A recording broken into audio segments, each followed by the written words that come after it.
ओम शांति।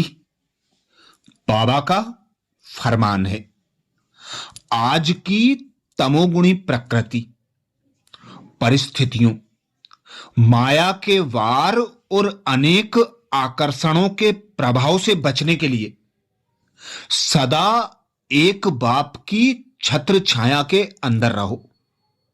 बाबा कहते तभी सेफ रहेंगे। सच्चे बच्चे जो स्वयं और दूसरों को श्रीमत प्रमाण राजी रखते हैं, उन पर साहेब सदा राजी रहते हैं। अपने ही संस्कारों का केस हो, सही और गलत की अपने अंदर कोई बहस चलती हो, कोई छोटी बात हो या लंबी बात हो, तो बाबा और आप दोनों मिलकर फैसला करो, तो सेकंड में हर विघ्न, हर परिस्थिति, हर बात समाप्त हो जाएगी। अगर बाप को छोड़कर किसी और को काजी या वकील या जज बनाएंगे तो बात फैलेगी, समाप्त नहीं होगी। यह समय है किसी भी बात को सेकंड में समाप्त करने का। इसलिए बाप दादा कहते हैं, आग फैलाई नहीं जाती, बुझाई जाती है। कोई भी बात जितना फैलाएंगे उतना बढ़ती जाएगी और नुकसान करेगी।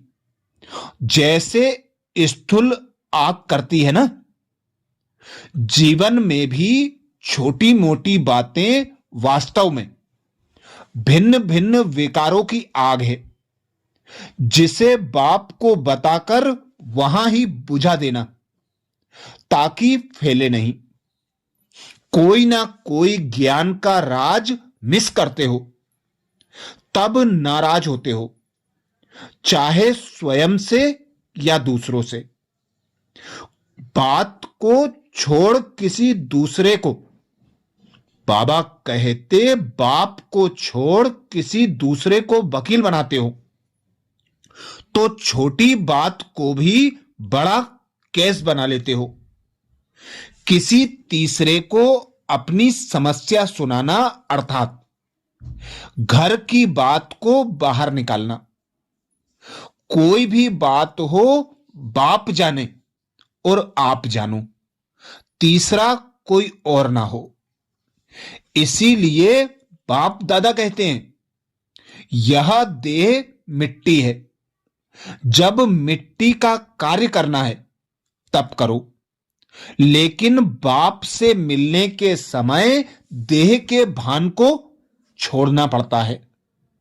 मिलन के समय बाप समान स्थिति हो, पुराने ड्रेस से ज्यादा प्रीत रखते हो, इसलिए संगम के बाप के साथ के मिलन के अनुभव से वंचित रह जाते हो। पुराने देह रूपी ड्रेस के पुराने वाइब्रेशन इंटरफियर करते हैं।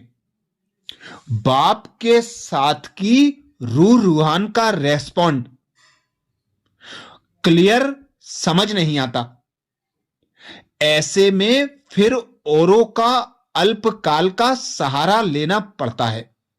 तीसरे को अपने केस के बीच में डालना अर्थात अपना टाइम, अपनी एनर्जी वेस्ट करना, बीच भंवर में फंसना, जिसमें से बचाना तो फिर भी बाप को ही पड़ता है। ऐसे में अपनी बातों में किसी और को डालते ही क्यों? मिट्टी की ड्रेस को परिवर्तन कर बाप से रूरियान कर बातों को समाप्त करना नहीं आएगा, तो विश्व का परिवर्तन बाबा कहते कैसे करोगे? ये महावाक्य 28 नवंबर 1979 के थे। वरदाता परमात्मा जी से मिला हुआ हम आत्माओं को वरदान और स्वमान जिसे फलीभूत कर अपना बनाना है। हर संकल्प, समय, वृत्ति और कर्म द्वारा सोते हुए भी सेवा अर्थात सोते हुए भी चेहरे से शांति और आनंद के वाइब्रेशंस अनुभव हो। हर कर्म हर कर्मेंद्रिय द्वारा बाप के याद की स्मृति दिलाने की सेवा, अपने पावरफुल वृत्ति द्वारा वाइब्रेशंस फैलाने की सेवा, कर्म द्वारा कर्मयोगी भाव का वरदान देते रहने की सेवा, हर कर्म में पद्मों की कमाई जमा करने की सेवा, यही परमात्मा की श्रीमत को अमल लाने की दृढ़ता को धारण करने वाली है, जिसके लिए ही बाबा ने हमें श्रेष्ठ और शक्तिशाली स्वमान की सीट दी। स्वमान दिया, मैं आत्मा निरंतर सेवाधारी अर्थात सर्विसेबल हूं। तो अब समय, परिस्थिति, परिवर्तन और बाबा भी इशारा दे रहा है। बच्चे, संस्कार परिवर्तन का समय यही है। स्वयं का परिवर्तन करने का समय यही है। संबंधों का परिवर्तन करने का समय भी यही है। वायुमंडल का परिवर्तन और युग परिवर्तन का समय अब थोड़ा सा रहा हुआ है। तो क्या समझते हो, बाबा ऐसे ही बोल रहा है? यह बाबा की युक्ति है? नहीं, बाबा अब अंतिम समय की वार्निंग दे रहा है, फरमान कर रहा है। इसलिए इस भूल में मत रह जाना।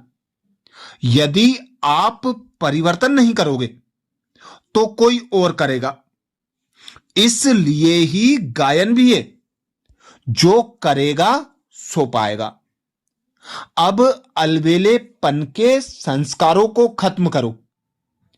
1 मिनट, 2 मिनट, 5 मिनट, आधा घंटा, 1 घंटा, इस तरह कब तक समय बर्बाद करोगे? भगवान स्वयं विशेष पालना दे रहा है, फिर भी पुराने संस्कारों से सदा काल की मुक्ति नहीं हुई है। 2-4 दिन तक ठीक चलता है, अटेंशन रहता है, फिर बाबा कहते ढीले हो जाते हो। आखिर ऐसा कब तक चलेगा? इसलिए अटेंशन को कम मत करो। कुछ ही समय में परिवर्तन का कार्य शुरू हो जाएगा। फिर क्या करोगे? क्या अभी हिम्मत है उस सीन को देखने की? इसलिए बाबा बार बार कह रहा है, जल्दी करो, जल्दी करो, जल्दी करो। अपने पुराने संस्कारों को भस्म करो, नहीं तो बाद में बहुत पछताना पड़ेगा। क्योंकि समय अब नजदीक आ रहा है। फिर खून के आंसू बहाना पड़ेंगे, रोना पड़ेगा, पछताना पड़ेगा। तो पहले से ही स्वयं को संपूर्ण संपन्न बना लो। स्वयं को ऐसा तैयार कर लो कि अंतिम जो 1 सेकंड का पेपर होगा, उस पेपर में पास विद ऑनर हो जाएं। इसीलिए बाबा बार बार अशरीरी व विदेही स्थिति का अभ्यास बढ़ाने का इशारा दे रहा है। जैसे बाप को सर्व स्वरूपों से व सर्व संबंधों से जानना आवश्यक है, ऐसे ही बाप द्वारा स्वयं को भी जानना आवश्यक है। जानना अर्थात मानना।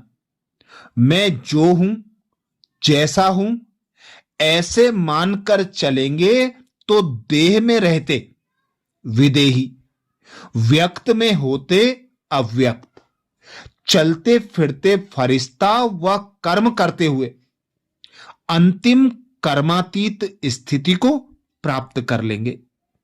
अच्छा, ऐसे ही और बाबा के विशेष छंटे हुए महावाक्यों के लिए बाबा के चैनल को सब्सक्राइब करें, वीडियो को सभी भाई बहनों को शेयर करने की सेवा जरूर करें।